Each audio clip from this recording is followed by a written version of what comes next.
Hi, so I'm going to be doing a voiceover for this one this time. So what you're seeing right now is it's my program as it currently stands. This is actually my third iteration. In the top left corner, we have the simulation as it stands currently.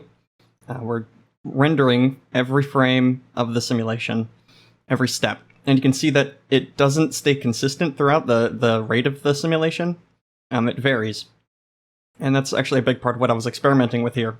I wanted to make sure that I could vary the time step automatically, so that we can get the most accurate simulation output possible, without wasting a ton of time. Making it making the time step unnecessarily small all of the time wastes a lot of processing time, and it's not worth it. So specifically, we're looking for things like collisions and interactions that have the potential to become unstable. Right now, there aren't really any interactions that can become unstable at the moment, but I will get to that eventually once I include once I re-implement things like the spring simulations and other stuff like that. So the middle frame there is that's the last render that was put into the motion blur buffer, and that's being updated every X frames. It depends on the rate of the simulation compared to the output frame rate. Speaking of which, every time we reach a new point in the simulation time that should be the next output frame, it'll take whatever's in the motion blur buffer, average those images, and then that becomes the next frame for the output, which you see on the right there. Okay, let's see here, what else? Let's talk about the graphs. The bottom left graph represents the current time step length, or the duration of the time step.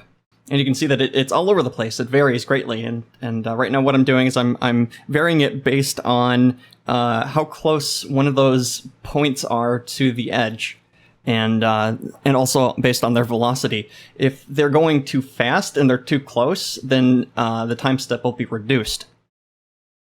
And this helps to ensure that the collision is as accurate as possible. Although honestly, this is something that should be done fairly easily.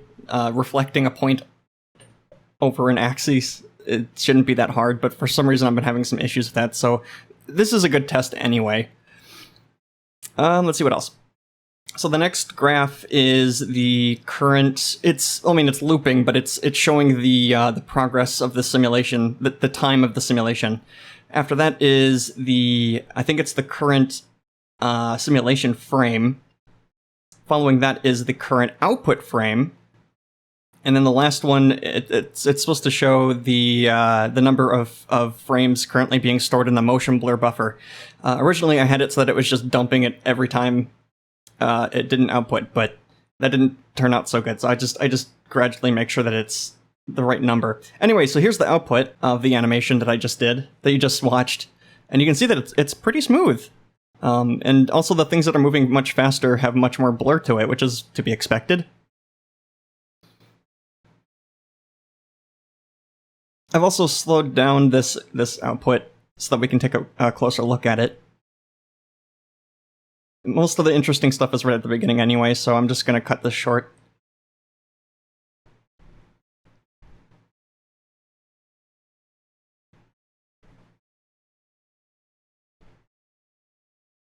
I'm also going to slow it down again. I'm just going to go frame by frame so we can take a look at that.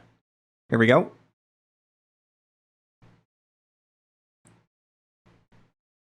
I think it's pretty neat.